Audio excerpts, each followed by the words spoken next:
nouvelle édition d'information sur Eden Télévision. Mesdames, Messieurs, bienvenue. Les titres.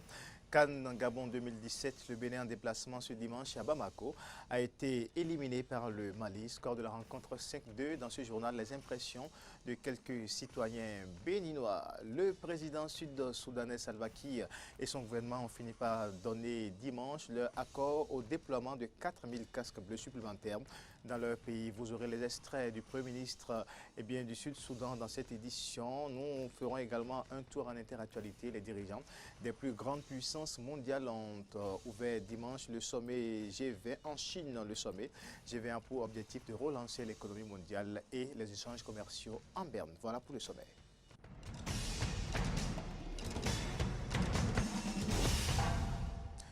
Bienvenue à toutes et à tous. Les écureuils du Bénin sont éliminés de la course à la Coupe d'Afrique des Nations. CAN 2017, ils ont été battus par les Aigles du Mali ce dimanche à Bamako. En dernier match de poule, score 5-2. Suivons les réactions de quelques citoyens sur la rencontre et également sur l'élimination de l'équipe nationale. On s'attendait à une victoire véritablement de notre équipe, mais qui malheureusement nous a beaucoup déçus hier. J'avais vraiment du mal à reconnaître les joueurs de notre équipe parce que ce soit au niveau de la défense, au niveau du milieu, au niveau de l'attaque, ils n'étaient pas vraiment mobiles comme cela se doit. Surtout au niveau de la défense, il y a eu beaucoup de défauts. Ils n'ont pas pu résister et le gardien n'a fait que encaisser. Sincèrement, c'est très regrettable et je me demande, avec les jours à venir, comment est-ce que ça va se passer. Et vraiment, j'étais déçu. On aimerait une qualification, vu ce qu'ils ont présenté, les dernières prestations au stade de l'amitié ici. On aurait aimé mieux voir. On s'attendait plus d'eux. Mais malheureusement, ils ont joué comme si c'était un match amical, un match de quartier. Parce que ça ne sent pas, ça n'a pas l'air d'un match décisif. Or, il suffit de gagner pour prendre la première place pour être qualifié. Donc ça, ils ont joué comme si ce n'était pas un match décisif.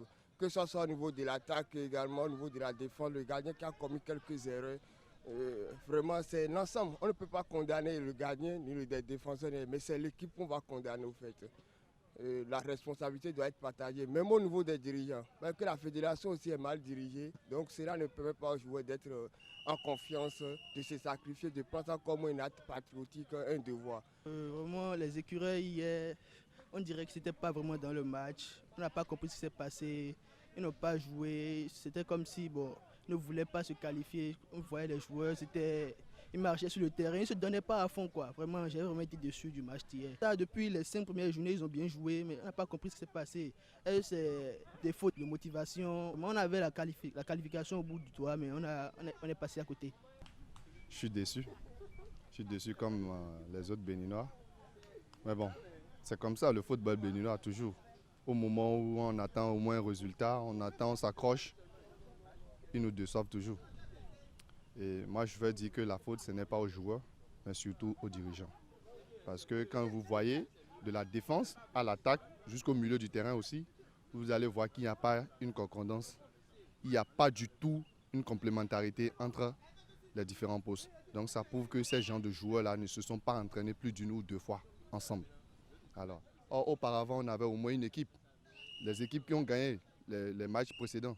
Donc, on pouvait se baser au moins sur ça. Parce qu'il y a des joueurs aussi de notre championnat qu'on ne voit pas du tout.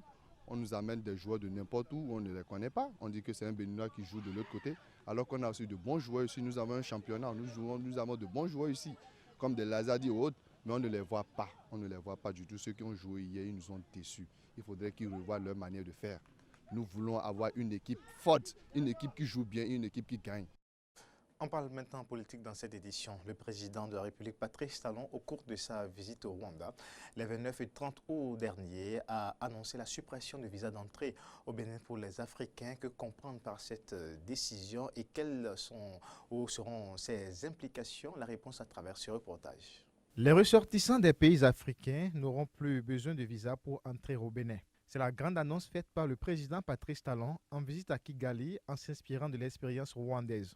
Au Bénin, l'annonce de la décision a provoqué plusieurs réactions. Pour des observateurs avertis comme Gérard Aïvo, docteur en droit international, enseignant, chercheur à l'université d'Abomey-Calavi, l'initiative est louable et répond à la dynamique de l'intégration africaine. L'exercice du droit de visa par un État relève de sa compétence, de la compétence souveraine de l'État. L'État est libre d'imposer le visa aux étrangers ou de supprimer le visa. C'est cela qui permet de distinguer les nationaux des étrangers. L'étranger prend un visa avant d'entrer au Bénin, alors que le Bénin n'a pas besoin de visa. C'est ça qui fait partie de nos droits de citoyens. Et donc, lorsque le président décide de le supprimer, ce doit certainement être pour ouvrir le pays davantage. Cette démarche peut s'inscrire dans 3 dynamiques. Soit dans une dynamique collective, c'est-à-dire que le pays le fait parce qu'en commun avec d'autres pays, on appelle ça dans une dynamique d'intégration. Dans le cas de la CEDEAO, tous les citoyens de la CEDEAO circulent normalement sans visa.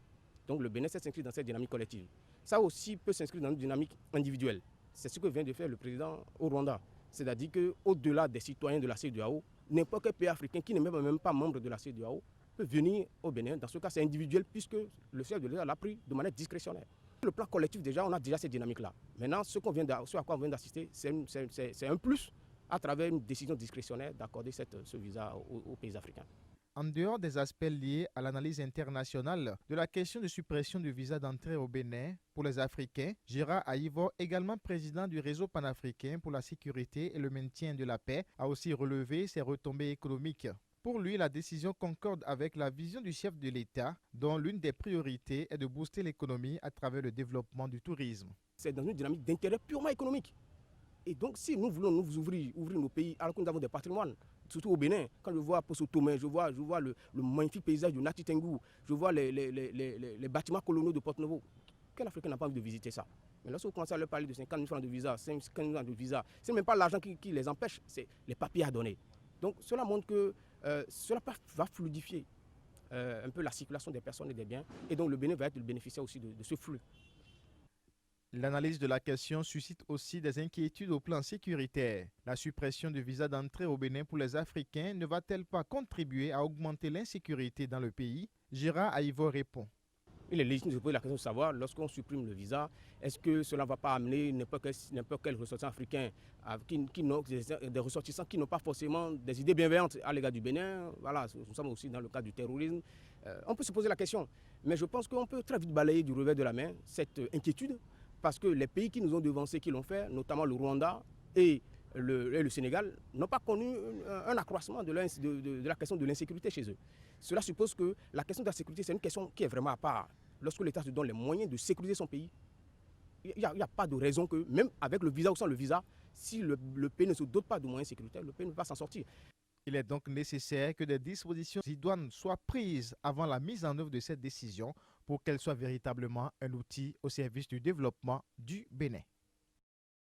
On parle maintenant religion, messe de revoir et d'action de grâce en l'honneur de Monseigneur Antoine Gagné. C'était ce samedi à l'église Notre-Dame de Cotonou.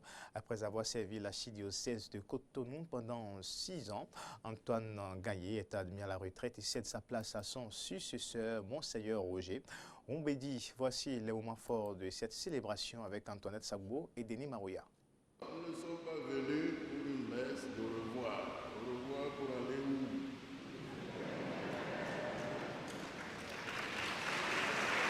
Nous sommes venus pour une messe d'action de grâce.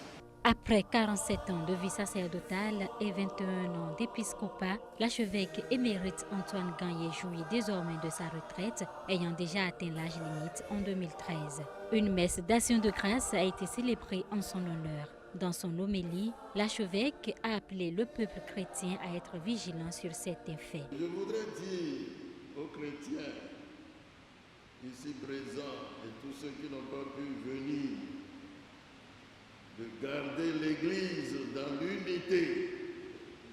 L'unité. Il faudra veiller sur la création des associations. En sachant que les associations sont des socles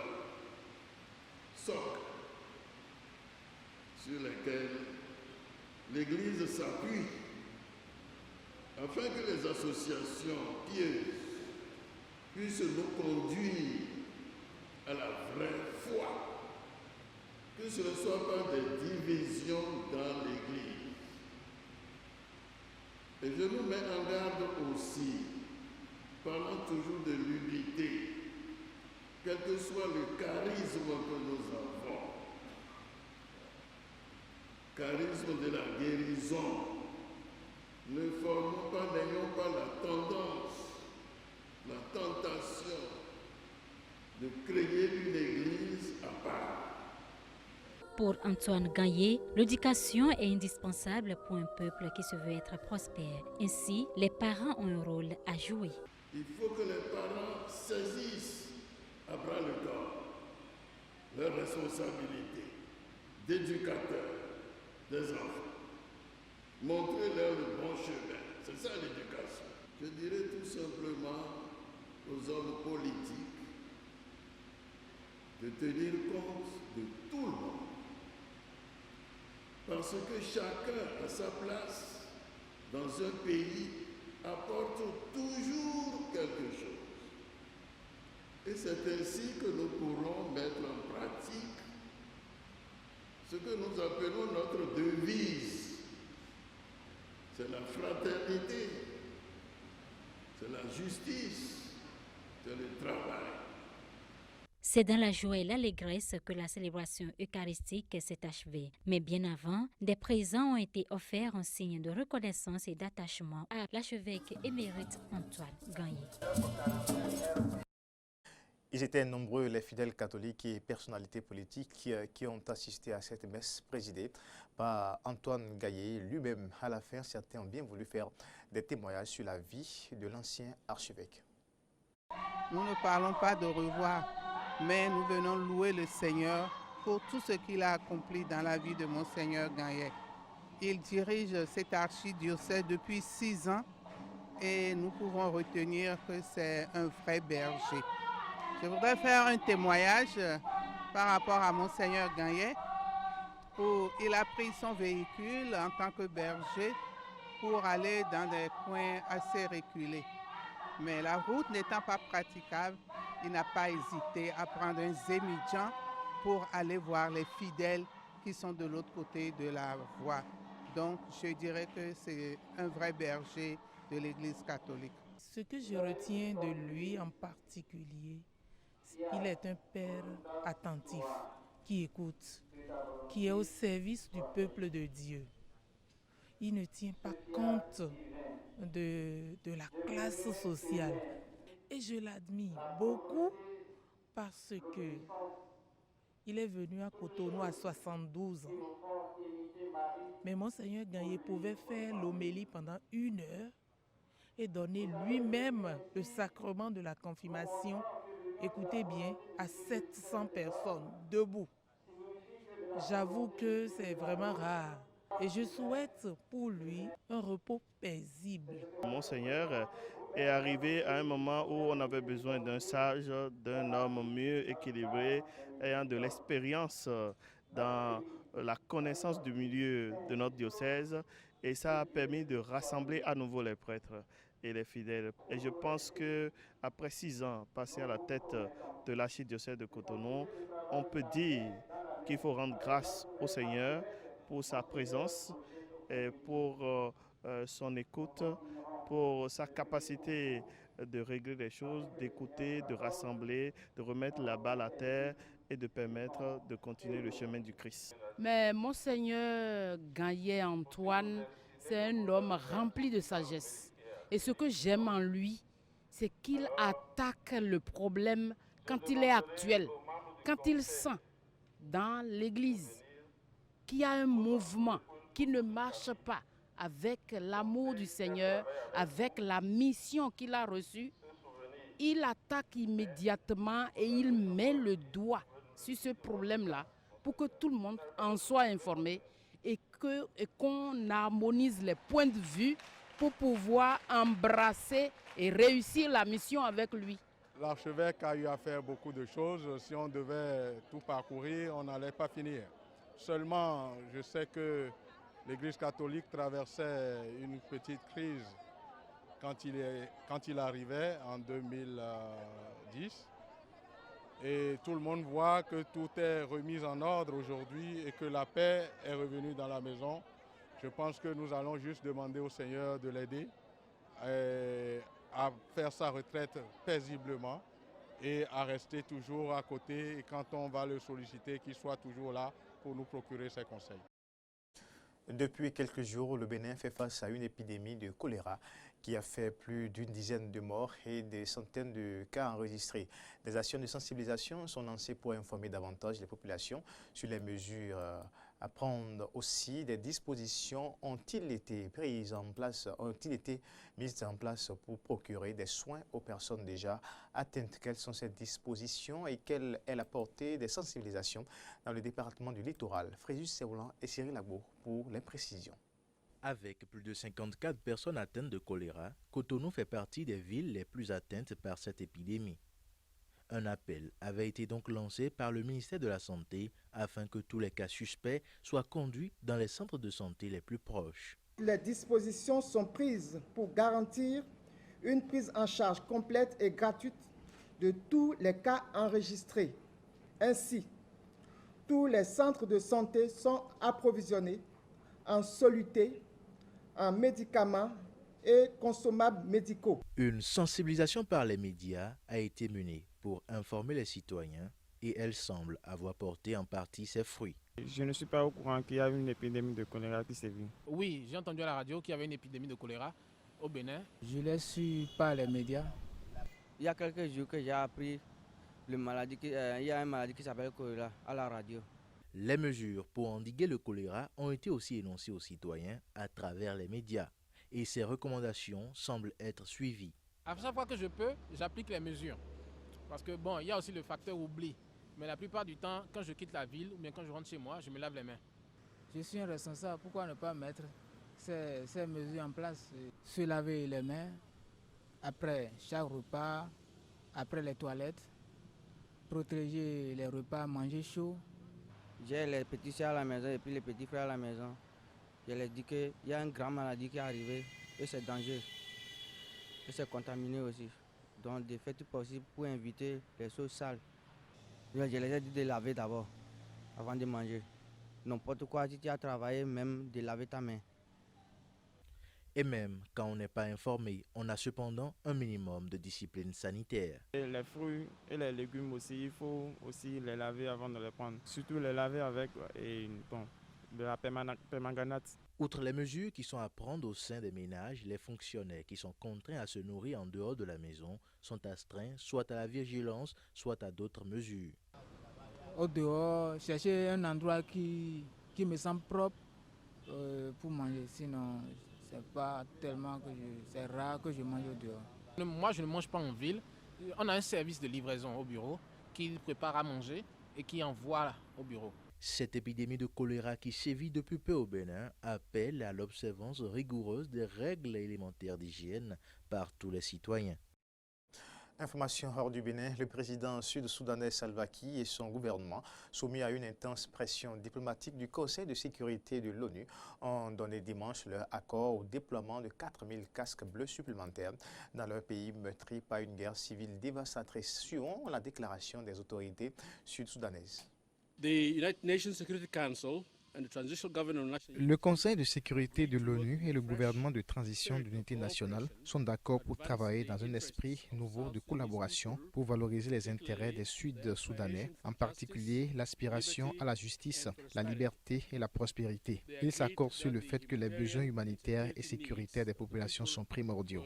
En vue d'améliorer la situation sécuritaire, le gouvernement de transition d'union nationale a donné son accord au déploiement de la force régionale dans le cadre de la MINUS, mission des Nations Unies au Soudan du Sud, qui a récemment été autorisée par la résolution 2304 du Conseil de sécurité de l'ONU. Le gouvernement de transition d'unité nationale s'engage à autoriser la libre circulation de la MINUS en accord avec son mandat qui comprend la protection des civils.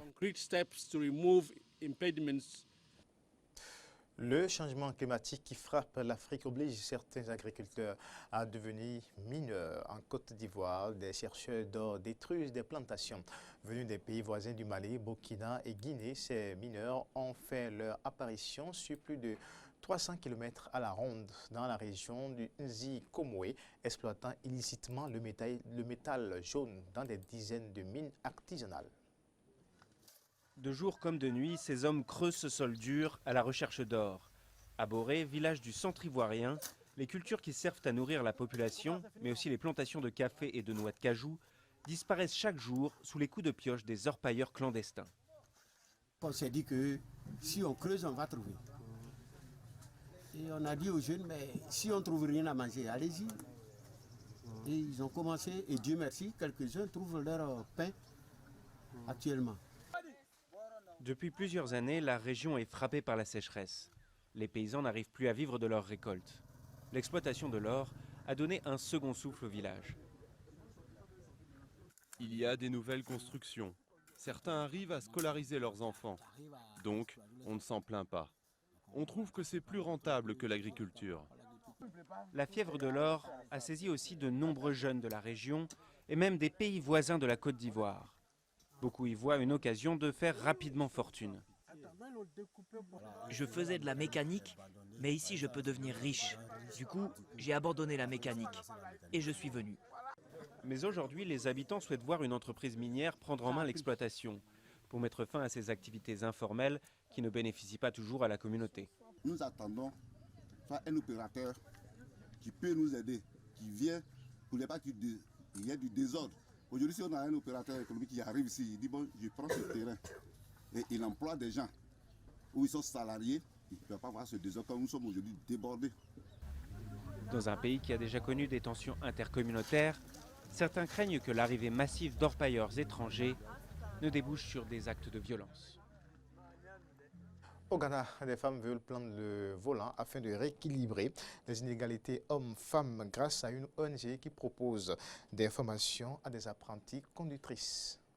Inculquer aux femmes qu'il n'existe aucun métier exclusivement réservé aux hommes est le leitmotiv de l'ONG Network of Women in Growth, une ONG ghanéenne qui propose une formation à des apprentis conductrices.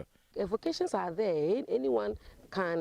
vocations sont là, tout le monde peut le faire. C'est nous qui avons divisé. Ça devrait être pour les hommes, ça devrait être pour les femmes.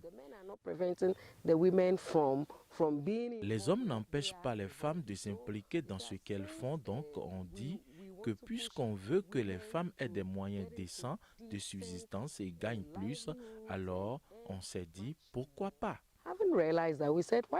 Briser désormais ce mythe des hommes chauffeurs pour voir davantage des femmes conductrices au volant, c'est le souhait de Maouzi Maouti. Nous voulons voir beaucoup plus de femmes devenir conductrices. Nous ne voulons pas d'une situation où on dit où sont les femmes. Nous voulons voir des femmes conduire le président. Nous voulons voir des femmes conduire le président du Parlement et quand ils nous demandent où sont les femmes, on dira voilà les femmes. Landjo Wanfiaomor parle ici de son rêve le plus cher. Ça fait longtemps que j'espère pouvoir conduire le président parce que je suis curieuse et je veux savoir beaucoup de choses. Mais moi, en tant que femme et avec tout mon zèle et ma détermination, je sais que ce que les hommes peuvent faire, les femmes peuvent aussi le faire et même mieux. Donc ce qu'ils font, je sais que je peux le faire et le faire encore mieux. Grâce à cette ONG ghanéenne, certaines jeunes filles verront certains de leurs rêves se réaliser dans quelques années et surtout quand on sait que les femmes peuvent vraiment mieux faire que des hommes sur certains plans et dans certains domaines. Hors de l'Afrique, les dirigeants des plus grandes puissances mondiales ont ouvert dimanche le sommet G20 en Chine. Le sommet G20 a pour objectif de relancer l'économie mondiale et les échanges commerciaux amènent. Le président chinois a exhorté les participants à parvenir à des mesures concrètes et non des discussions creuses. Cette rencontre internationale va prendre fin aujourd'hui, 5 septembre. En Iran, la culture de la pistache ne nourrit plus son homme. Dans un petit village du sud de l'Iran, des machines agricoles rouillées et des maisons en ruine côtoient des champs de pistachiers asséchés et blanchis par le soleil. Reportage. Des pistachiers blanchis par le soleil et des ruisseaux d'irrigation asséchés. Dans le sud-est de l'Iran, voilà tout ce qui reste de cette ancienne ferme de pistaches, dont les réserves d'eau ont été épuisées. Hassan a vu son village sombrer peu à peu dans la désertification. Certains de ces pistachiers, debout depuis des siècles, commencent à voir leurs feuilles jaunir à cause de l'eau salée qu'il est obligé de pomper. L'eau du puits ici était à 6 ou 10 mètres de profondeur quand j'étais enfant, mais aujourd'hui, elle est à 150 mètres de profondeur. Pendant des siècles, l'Iran possédait l'un des systèmes d'irrigation les plus avancés du monde. Mais les sécheresses successives et le pompage excessif de l'eau ont fait s'évaporer les réserves sans intervention de l'État. Certains producteurs ont donc dû prendre les choses en main. Il y a 8 ans, la famille de Farhad Sharif a installé un système d'irrigation au goutte à goutte qui contrôle la quantité d'eau délivrée à chaque plante. À la fois en termes de qualité et de quantité, c'est très économique. On nous a dit que ça économise jusqu'à 70% de la consommation d'eau. Grâce à leurs économies et leurs relations, la famille de Farhad a pu obtenir un prêt pour financer ce système qui reste un luxe pour la plupart des producteurs. D'après cet expert, le gouvernement considère donc des aides financières pour encourager les économies d'eau, alors que l'ONU qualifie désormais l'Iran de pays en état de pénurie d'eau.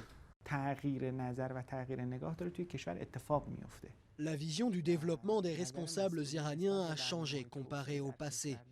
Le ministère de l'Énergie a désormais renforcé des programmes pour aider à équilibrer les eaux souterraines et pour compenser les pénuries dans les réservoirs dans un plan sur 15 à 20 ans. Les pistaches sont la principale exportation iranienne après le pétrole brut. Le pays en produit 250 000 tonnes par an, mais a perdu sa place de premier producteur mondial au profit des États-Unis. Et avec les vergers mourant les uns après les autres, le temps est compté avant que les pistaches ne disparaissent totalement des célèbres souks du pays.